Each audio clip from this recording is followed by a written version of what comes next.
jumpa lagi di TikTok Tips Informasi Kesehatan RSA UGM.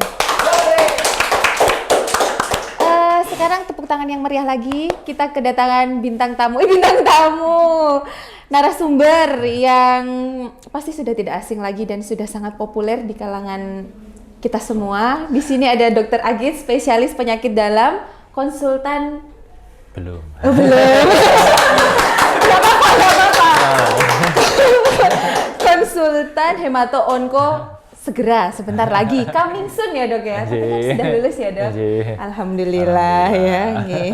Baik, di sini Dr. Agit akan menjadi narasumber kita pada episode kali ini.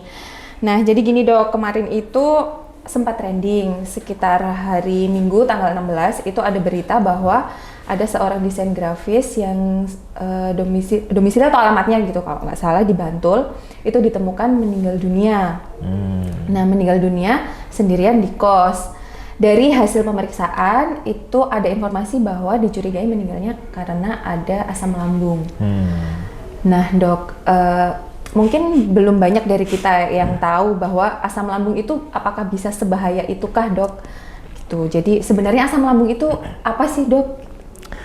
Asam lambung itu kalau bahasa medisnya lebih ke dispepsia ya, dispepsia. Jadi kalau gangguan di perut, misalnya sering kembung gitu ya, itu pasien-pasien yang paling banyak di poli, baik penyakit dalam maupun poliklinik lainnya, dokter umum, puskesmas itu adalah gangguan di perutnya, yang kemudian masyarakat awam menyebab sebagai suatu asam lambung. Asam lambung. Kalau di medis kita sebut ke dispepsia. Begitu. Padahal sebenarnya asam lambung itu memang ada, memang ya wajar ada di perut kita gitu ya dok ya. Jadi kalau dispepsia sendiri salah satu penyebabnya yang terjadi di situ adalah kelebihan sekresi atau kelebihan produksi dari asam lambungnya, sehingga kemudian masyarakat menyebutnya sebagai asam lambung. Asam lambung yang berlebih gitu ya dok, yang nggak baik gitu. Tadi kan dokter Agit menyebutkan kalau ada kembung ya dok. Selain kembung sebenarnya yang paling dirasakan sama pasien. Kalau gejala utamanya sebenarnya ada 4 ya. Yang pertama cepat kenyang. Cepat kenyang. Kemudian yang kedua habis makan cepat perutnya penuh. Kemudian nyeri di ulu hati. Kemudian nyeri terbakar di daerah ulu hati. Bisa sampai ke atas. Sampai kerongkongan ya dok ya. Gitu. Nah, dari tanda-tanda itu dok biasanya sebenarnya itu penyebabnya karena ya asam lambungnya yang naik itu ya dok? Kalau penyebabnya macam-macam ya, bisa infeksi sendiri juga bisa, tapi lebih sedikit ya. Kemudian gangguan sekresi asam lambungnya juga bisa, kemudian gangguan motilitas itu pergerakan ususnya, pergerakan ususnya yang nggak teratur, sampai psikis, juga bisa, misalnya baru sendirian, belum ada jodoh dan sebagainya itu secara psikis bisa bikin asam lambung. Itu itu psikis utama ya dok yang salah satunya. Bisa. Oke, berarti sebenarnya pada dasarnya adalah tidak hanya dari infeksi atau dari penyakit perut itu sendiri, tapi dari psikis juga. Ya, psikis juga. Kalau kita lihat kan ada mahasiswa yang mau ujian terus kemudian perutnya mules, benar-benar. Atau ditanya-tanya nikahnya kapan, perutnya mules itu ada juga. Mules ya ditanya-tanya kapan nikah gitu, mules ya mas? Batanya mules nggak ditanya-tanya gitu? Mungkin batanya belum pernah ditanya-tanya kayak gitu kali ya, jadi nggak mules. Jadi gitu ya dok, berarti psikis juga bisa menjadi penyebab. Sangat bisa. Oke. Kemudian dok, kan yang paling diketahui masyarakat itu kan penyebabnya adalah dari makanan. Kalau psikis mungkin masyarakat belum familiar ya dok, kalau belum menyadari kalau ternyata psikis itu bisa menjadi penyebab meningkatnya asam lambung. Kalau dari makanan apa sih dok sebenarnya bisa menyebabkan? Makanan lebih ke pemicu sebenarnya ya. Ke pemicu. Makanan yang sifatnya iritatif atau merangsang. Merangsang dalam hal perut ya mas. Betul. Maksudnya orang yang tidak cocok, sehingga macam-macam sih penyebabnya. Makanan berlemak bisa, Ada beberapa orang yang berlebihan pedas kecut juga bisa, ada yang cocok juga banyak juga sih ya. Kafein berlebihan juga bisa sebagai pemicunya juga, faktor pencetusnya. Berarti Gitu. kalau tidak dikonsumsi dalam jumlah berlebihan dia tidak melulu jadi pemicu ya dok? Ya tidak pemicu, tetapi ada beberapa orang yang memang sensitif ya, sensitif sehingga minum kopi sedikit aja juga terus perutnya nggak nyaman juga ada. Tapi secara umum lebih ke yang berlebihan. Gitu. Berarti kayak memang harus mengenali diri sendiri juga gitu. Iya betul, cocok-cocokan. Apa sih sebenarnya cocok juga? Ya. Ada yang ketawa-ketawa terus dok dari mungkin ada iya. pengalaman pribadi nggak cocok makan sesuatu atau? Mungkin ada yang masih belum berjodoh tadi yang berhubungan cocok tadi. Sudah semua. Oh, gitu, udah semua. Sudah semua. Yang belum siapa ya? Yang belum. Yang belum Mbak Tanya. Ini asam lambung. Asam lambung. Iya, kembali ya. Kena terus nanti ya jadinya. Tadi makanan, jadi makanan sebenarnya tidak ada makanan yang mutlak menjadi penyebab. Dia hanya memicu saja. Itu pun kalau dikonsumsi secara berlebihan ya dok. Baik, berarti kan kita memang harus benar-benar pintar-pintar, bijak memilih makanan yang harus kita makan gitu dok. Nah dok, kalau misalnya ini bahas sendirian lagi nih kalau lagi sendirian. Oh, sendiri. Iya. Bahas sendirian. Ini misalnya kebetulan lagi di rumah sendirian. Kemudian dia adalah penderita asam lambung. Dia udah mulai merasa nih, aduh asam lambungnya kayaknya udah kambuh dan kayaknya dirasa berat gitu. Yang harus dilakukan apa sih dok? Pertolongan pertama yang bisa dia lakukan? Baik, yang pertama kenali penyebabnya, pencetusnya. Kalau dia memang sudah ada asam lambung, biasanya kadang sudah bisa niteni penyebabnya apa gitu. Yang kedua ya dihindari penyebabnya ya. Terus kemudian yang ketiga ya memang harus siap sedia obat-obatan untuk asam lambung. Ya obat-obatan apa saja banyak ya macamnya ya. Tapi paling bagus tetap berkonsultasi ke dokter atau klinik setempat. Betul. Nah konsultasinya nggak harus datang langsung ya dok. Ya, call bisa di RSA UGM. Bisa telepon telemedicine, nanti pilih dokter Agit mungkin ya kan. Bisa. Nanti kalau dari dokter Agit ternyata sudah diperiksa, ternyata dari masalah kesehatannya tidak ada yang terganggu, mungkin dari psikisnya bisa langsung dilanjut lagi ke psikolog atau psikiater di RSA gitu ya dok ya? Sangat bisa. Sangat bisa. Oke dok, kemudian selain itu dok, misalnya dia udah udah kesakitan banget gitu, daruratnya dia yang harus dilakukan apa tuh tadi? Ya, daruratnya yang pertama duduk tenang karena faktor psikis tadi kan pemicu ya. Sehingga kalau asam lambung kemudian panik itu juga akan bikin asam lambungnya tambah naik ya. Sehingga harus bersikap tenang. Oke, tetap tenang, jangan panik. Ya, kuasai keadaan. Ya, masa grogi. Kemudian minum air putih, pelan-pelan juga bisa membantu gitu ya. Itu bisa membuat tenang juga ya. Kemudian kalau nggak membaik ya segera ke rumah sakit terdekat ya. Atau telepon IGD RSA yang 24 jam standby bisa menjemput ya dok ya? Sangat bisa. Jadi jangan panik, tetap tenang seperti yang dikatakan dokter Agit bahwa kita menyikapi asam lambung tidak boleh panik. Karena kalau panik asam lambungnya akan semakin meningkat. Gitu. Betul ya dok ya? Betul sekali. Kalau tadi minum air putih nih dok, air putihnya harus yang hangat atau yang dingin atau boleh yang biasa aja? Ya secara umum aja yang hangat aja. Standar lah ya, nggak usah terlalu dingin, terlalu panas juga. Prinsipnya yang di lambung nyaman, nggak merangsang juga gitu ya. Yang penting nyaman buat pasien itu sendiri. Dan yang paling penting adalah mengenali.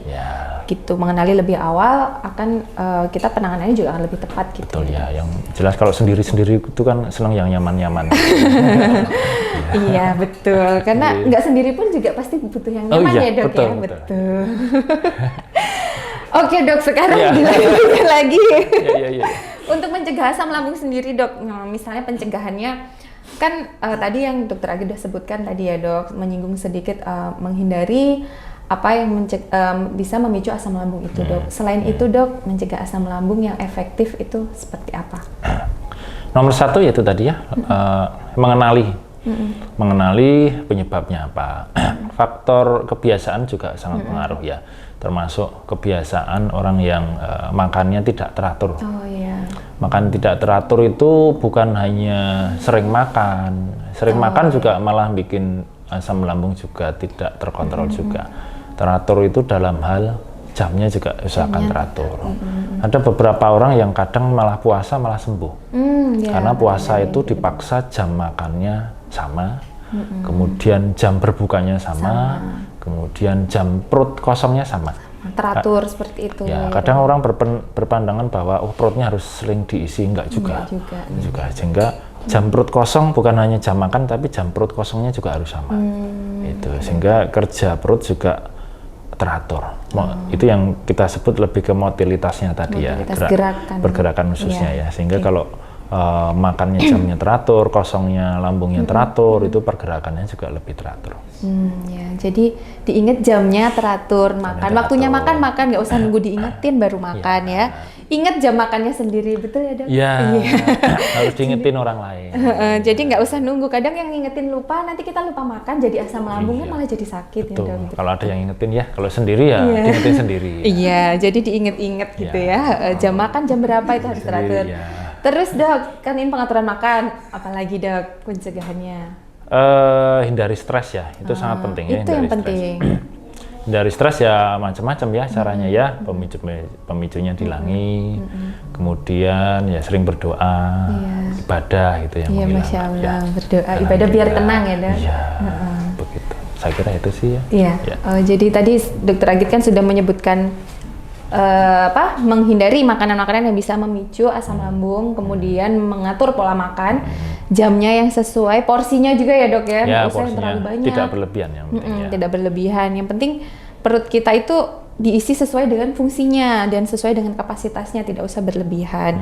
Kemudian hindari stres dengan cara itu tadi ya, berdoa, mendekatkan diri kepada Tuhan, begitu dokter. Ya, kalau misalnya gejala itu tidak membaik dengan obat-obatan standar ya memang harus dicari tahu penyebab khususnya ya. Biasanya nanti dokter akan melakukan pemeriksaan khusus sampai istilahnya teropong ya, teropong lambung istilahnya. Endoskopi ya dok ya. Endoskopi ya, masyarakat mungkin menyebabnya teropong untuk melihat penyebabnya secara khusus. Sebagian kecil memang ada penyebabnya secara khusus ya, macam-macam ya, mulai dari luka, tukak lambung, sampai ada mungkin benjolan atau sesuatu di situ. Karena lambung bisa luka ya dok ya? Bisa. Bukan hanya hati. Oh iya, bukan hanya hati gitu ya. Dok, jadi gini, tadi kan kembali lagi ke berita yang sedang trending tadi dok. Apakah asam lambung itu seberbahaya itu ya dok? Ya, secara umum sebenarnya tidak ya, tidak. Kecuali sebagian besar kecil ada penyebab khususnya ya, penyebab khususnya. Dan apabila memang dibiarkan berlarut-larut, itu juga bisa menyebabkan iritasi sampai luka di lambung ya, luka lambung. Tapi kalau secara umum jarang ya, asam lambung saja menyebabkan kematian, pasti ada sesuatu yang lainnya. Sehingga apabila memang keluhan itu tidak membaik, biasanya dokter akan melakukan pemeriksaan khusus untuk mengetahui ada sesuatu di situ atau tidak. Itu. Dan penyebab kematian pada kasus yang di awal tadi ya cukup banyak sebenarnya ya. Mungkin bisa asam lambung, bisa yang lainnya juga ya. Sebagai contoh kan kafein atau yang berlebihan itu juga bisa mengganggu kerja jantung juga, apalagi bergadang gitu ya. Itu juga bisa mengganggu. Oh iya, jadi hindari begadang juga. Berarti tambah tadi cara pencegahannya juga hindari begadang. Dok, begadang bisa bikin asam lambung meningkat ya? Bisa, termasuk yang psikis tadi ya. Oh iya. Psikis ya, kecapean. Itu begadangnya karena nggak bisa tidur karena kepikiran masalah berarti dok? Bisa juga. Oh iya. Kalau misalnya begadang karena kerja atau juga bisa dok ya? Bisa juga kerja yang istilahnya diburu-buru ya, kerjaan belum selesai atau dituntut-tuntut sesuatu yang belum selesai atau belum ada gitu. Ini ya, tuh hati-hati mas. Itu juga bisa. Editor nggak selesai. Target gitu harus selesai gitu. Target, Mbak tanya, udah ada yang ngingetin makan sama tidur belum mbak? Sudah. Target tiap tahun ditanya targetnya udah selesai belum? Itu juga bikin stres juga. Biasanya seperti itu. Iya. Jadi sebisa mungkin adalah menghindari yang bertanya-tanya ya dok. Yeah. Oh, iya. Itu juga salah satu faktor atau salah satu cara untuk mencegah stres untuk yang bisa menjadi pemicu asam lambung itu gitu. Ada yang mau bertanya? Mumpung ada Dokter Agit. Ada. Yang ketawanya kencang tadi. Ya, jadi tadi sudah cukup jelas ya Dokter Agit menjelaskan tentang asam lambung itu. Mungkin ada yang mau disampaikan lagi Dok, pesan-pesannya? Ya, saya kira untuk sesuatu gangguan keluhan yang berlanjut yang tidak selesai-selesai memang sebaiknya perlu dicari tahu penyebabnya ya, harus konsultasi dan jangan lupa penyebab psikis itu juga kadang salah satu penyebab yang menyebabkan gangguan itu muncul terus nggak selesai-selesai sehingga minum obat kok masih muncul lagi, berkali-kali kontrol atau masih muncul lagi. Selain pemeriksaan khusus tadi, psikis juga termasuk faktor yang dominan juga sehingga harus dicari tahu penyebabnya. Ada yang diabaikan juga ya Dok ya, faktor psikis kadang dianggap sering kan nggak ngaku juga, misalnya ada psikis tapi nggak ngeluh apa-apa, itu seolah-olah kan nggak ngaku, banyak juga tapi ya di awal tadi ya. Iya, menyangkal gitu ya, Iya, menyangkal. Padahal sebenarnya penyebab utamanya bisa jadi dari faktor psikisnya. Iya, betul gitu. sekali. Ya. Jadi yang paling utama adalah hindari stres.